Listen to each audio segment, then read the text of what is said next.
Are there any questions? Bovane. Yeah, I think while we've got the mayor here, we might as well take the opportunity. So, I need the mic. Yeah. Sorry, my name's Bovane. Thank you, first of all, Ilana, for this. I think there are a number of us here that have been at this for at least 20 years, so as everybody understands the context. In my view, this is one of our, well, the RDP delivery was one of our great triumphs of post-94, but title administration has been one of our great failures. So I'm glad you put the maths up there, because the informal transfer process is about 300 billion plus in this country. And in my mind, there is no current pathway back to regularization. I used to be a believer in land title commissioners, but I don't think we've ever had any put in place.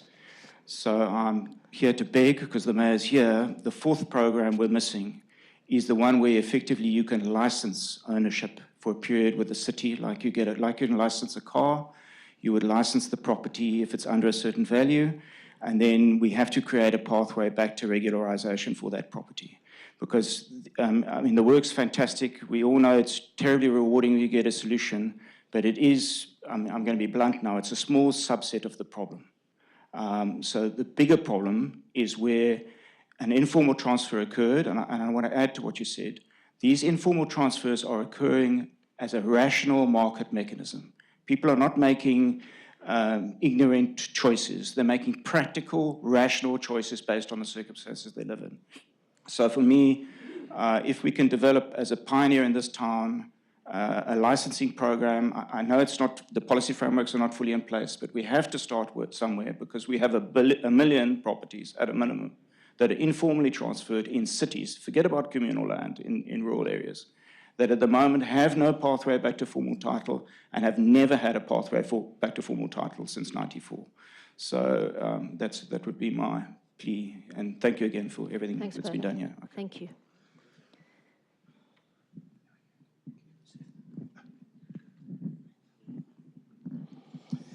Good evening. The name is Tem Manoli-Chungu from the Free Market Foundation, which is a public policy institute that focuses primarily on economic issues and other issues that are peripheral to that. I want to commend the City of Cape Town for this noble initiative.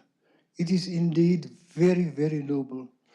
Now, please, before I dwell any more on in terms of what I have to say, I don't want anyone perceiving what I'm going to say as using this occasion for marketing the Free Market Foundation. Go ahead. Go ahead. I should have mentioned you guys, because if I go back to this slide here and focus there, we work very closely with Terry, and that's where he's pushing to get those title deeds and to get the numbers out. Just get the numbers, get the low-hanging fruit. So I will not go thank you for that. I'm very happy for you to Sorry, advertise the to Free worry, Market Foundation. You have too many irons in the fire to attend to. I just want to reinforce some of the things that have come to the fore from you in the context of the property titling project, which is, again, I want to emphasize this, a noble cause. We've been around implementing this project that we know as Kaya Lam, May Taster, My Home. You know, that is the property titling project that we have been implementing for over 25 years. We were inspired by the work of Hernando de Soto in his book, The Mystery of Capital, in which he says that property that is not legally titled is dead capital. It has no economic significance whatsoever. But when it is legally titled, it becomes live capital. It becomes an economic asset. And hence, when we address beneficiaries of title deeds that we have been involved in making it possible that it reaches them, we are reminded of, inspired by the words of Mandela. Mandela had said, and I quote him, this is in his book, "A man is not a man until he has a house of his own. Now, that statement might be perceived as being sexist and that Mandela was not really caring about women owning property whatsoever. But let's just remind ourselves that he was coming from that perspective, traditional perspective, where the man's responsibility is to protect the family. It is to provide for the family. That's where that comes from. So Mandela must be dancing in his grave right now on hearing all these beautiful, beautiful words that emanate from the city of Cape Town in terms of the project that it is pursuing. Now, when we give handover title deeds, it is always in the context of a formal event that takes place. And you have the recipients, and you have the contributors, sponsors, and you have the municipality that we may have been collaborating with. It becomes such a weepy, very weepy event. I know that with our pilot project in Tumahole in the Free State, there was a 95-year-old lady, and she was in tears, and she said, "No, this is mine. I can now decide who to hand it over to." And we all reached for our handkerchiefs. That situation has repeated itself because we have our tentacles of this project spread throughout the country. There was one case where this was in Grabouw. It was, I think, the recipients or beneficiaries were something in the total of maybe 200 people. Again, it was a weepy event. There were 3 ladies that came forward to me, and one of them was in tears. And she said, the friend said to me, "Themba, she wants to say something."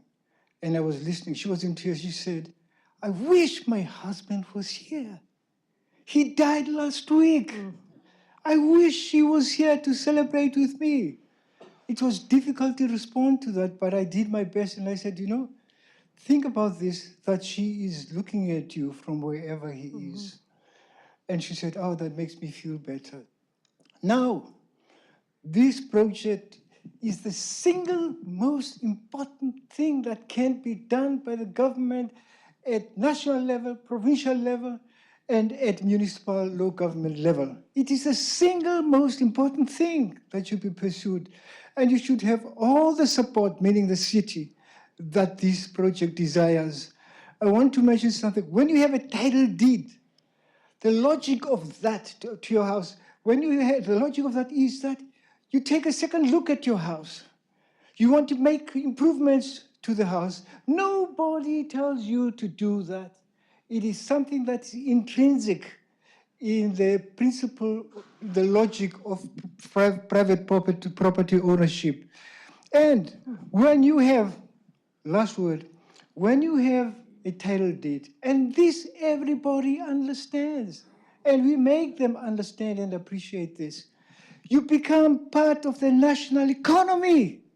So to use a Marxist socialist lexicon, from being a have-not, you become a have. It's very important.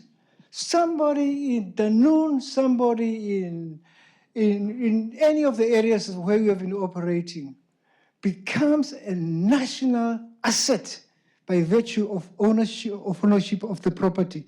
This is the most important thing. It is the most important thing. Now, how are we able to do this? Sorry, 1 minute, I promise you. Originally, and this has been our modus operandi, we would go to, originally we went to conveyancing firms and we said to them, "Here is this wonderful project," and so on.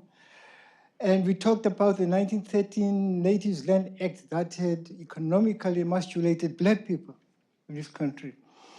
And then we say to them, look, once they've bought into that in principle, we'll say, please come in at a very reduced conveyancing fee. And they did. And they charged for that project, the conveyancing process, something less than 1/6 of the standard conveyancing fee. So we had those wonderful people, and some coming on board on that basis as individuals. And we went to the private sector. We sold the idea to them, and they came on board, which is why we have titled more than 12,000 units to date. So this is a project that runs parallel to the initiative of the City of Cape Town, and thanks to you for prioritizing this. Thank you very much. Thank you. All right, I think we can move ahead to drinks, and looking forward to meeting you and talking to you. Thank you so much for being here. Thank you.